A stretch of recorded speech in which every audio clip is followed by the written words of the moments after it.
All right, welcome back to the deep dive. So today we're focusing our attention on a piece of music that, well, it functions less like a song and more like a full-on three-act emotional action film.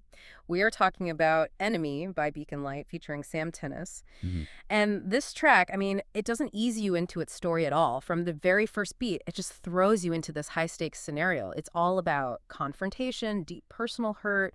We've got stacks of analysis here, lyrical breakdowns, notes on the composition, and it all points to this one central emotional core. Exactly. And for you, the listener, our mission here is to really get how the songwriting in this track takes that raw universal pain of betrayal and structures it.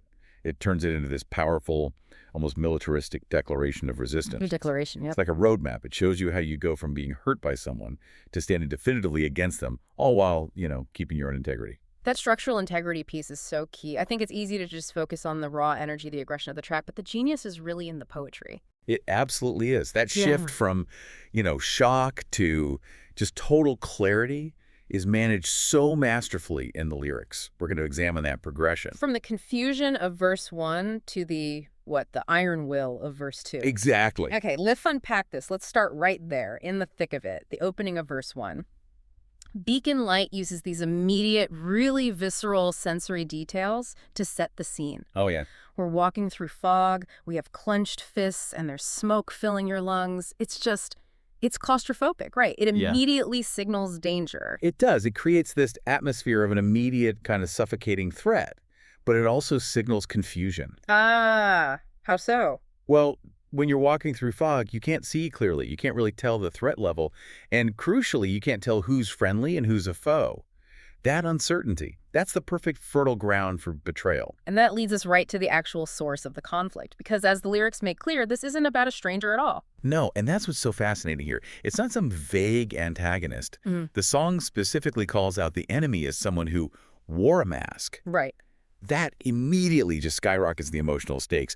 The wound is so much deeper because the initial relationship required trust, vulnerability, Yeah. proximity. Yeah. So the conflict is internal and personal. That painful realization that your perception of someone was completely fabricated before it ever becomes an external battle. I think we need to linger on that for a second, because that distinction is what makes the song so powerful. A casual opponent, a rival, an obstacle, those are challenges you can kind of anticipate. You keep your guard up. Sure. But a trusted person turning on you, that's a different kind of war. It doesn't just damage your current situation. Yeah. It messes with your judgment moving forward. It's not just a fight. It's like a violation of your own internal security. You've hit on something so crucial there. The real war isn't just winning the fight itself, it's healing the self-doubt the betrayal leaves behind. And the song just captures that exact moment when that personal structure collapses. And speaking of structural collapse and high drama, the very end of this setup gives us one of the most visually stunning lines in the whole song. Blood moon painting red in the sky. That image it's so dramatic. It's almost mythological. It Yeah. signals that this realization isn't just a tough day. This is an event of permanent high-stakes consequence. A blood moon traditionally represents an omen, a shift in power, or a moment of just irreversible action. But is calling it apocalyptic maybe too strong? Couldn't it also just be the protagonist finally seeing clearly, where the red isn't destruction, but just the painful truth coming into focus? That is an excellent distinction, and I think you're right. While the initial feeling is apocalyptic, the world you knew is ending, it's also the moment that veil is torn. Okay. The redness isn't just danger. It's the stark, undeniable truth finally being revealed. It signals the end of that confusion we heard about in the fog imagery. The realization hits, and everything shifts from a subtle threat to an open, desperate battleground. The stakes are now set. This moment is permanent. There's no turning back. And that clarity, as painful as it is what you need for the core declaration of the song, which brings us to the refrain. Yes, and this is where the entire power dynamic flips. We transition into Sam Tinnesz's vocal delivery, and musically, everything lifts. Yeah. We move from those kind of muttered observations of the verse into this arena of absolute certainty. Yeah. The lyric, "I see you, you are the enemy," isn't a question. It's not an accusation. It's just the naming of a truth. Here's where it gets really interesting for me in terms of the emotional pacing. That declaration has so much power because it marks the end of denial, the end of self-doubt. It means the internal debate is just over. The protagonist isn't agonizing over why or what if anymore. And that realization is so profoundly applicable to you, the listener, Mm-mm. in any conflict. Clarity is power. Right. Confusion binds you. Clarity frees you to act. Just recognizing that you're dealing with a person of malice and not a misunderstanding gives you the footing to stand firm. It's that moment of recognition. Exactly. The sentiment the song delivers is simple, but it's profound. I finally see you for who you are, and that clarity allows me to stop running from it. It transforms the protagonist from a victim of deception into an active participant who is now defining the terms of the engagement.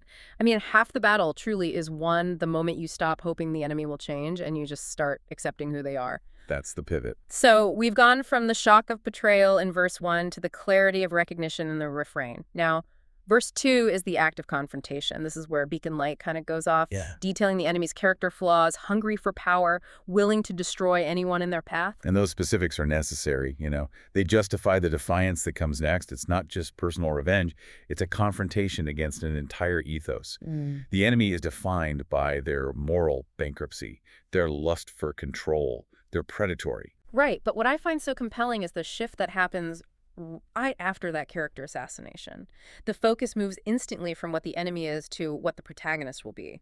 It's a pivot to defining your own identity in the face of conflict. That pivot in tone is structurally brilliant, and it injects a level of depth that elevates this song way beyond just a simple diss track. Yeah. The defiance that follows those accusations becomes almost biblical in its resonance. Yeah. It's like the character is invoking a higher moral ground. This is where we get those powerful, almost ancient images of resilience we hear about: walking through the valley of shadows, not fearing death, and even facing the gallows. These are not casual metaphors. By invoking the Valley of Shadows, you're suggesting the opponent is capable of the deepest, darkest evil, yet the protagonist is unbowed. Yeah. And facing the gallows. That's the ultimate statement of commitment.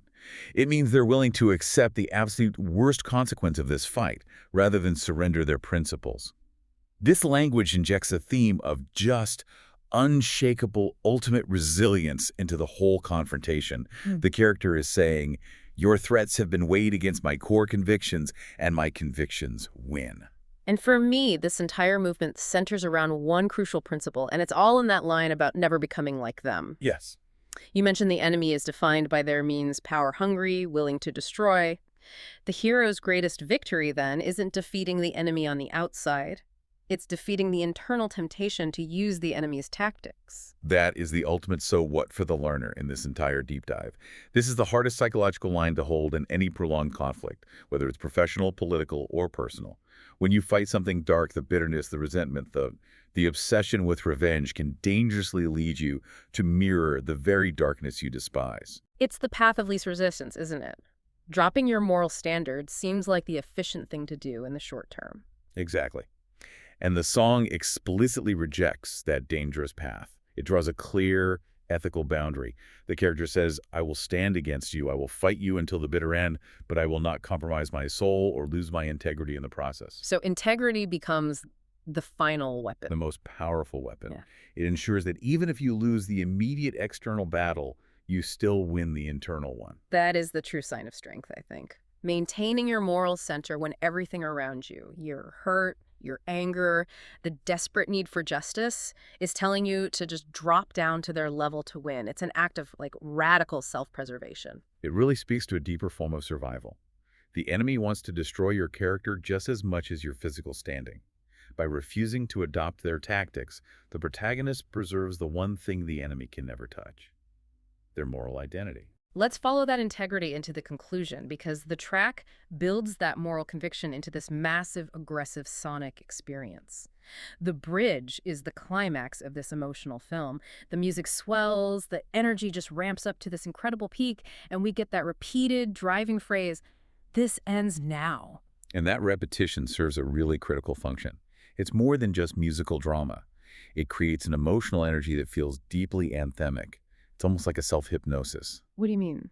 It's the sound of someone commanding themselves, reinforcing their decision, and gathering the absolute last reserves of strength before the collision. It's moving past reflection and into pure, unadulterated resolve. It gives us that visceral narrative payoff we mentioned at the start. It's that moment right before the hero walks into the final battle. They might not walk out of it, but they are fully aware of the stakes, completely resolute, and defined by the fact they haven't compromised who they are to get there. And that moment of resolve is often more frightening than the battle itself, because it is the complete and total acceptance of the unknown consequences. So we've covered the entire arc, the initial disorientation of betrayal, the clarifying declaration, and the resolute internal battle to maintain your own selfhood during the fight. So what does this all mean? What does this intense analysis mean for you, the listener, beyond just this track? Well, putting it all together, Enemy provides a powerful template for confronting any source of betrayal or deep conflict.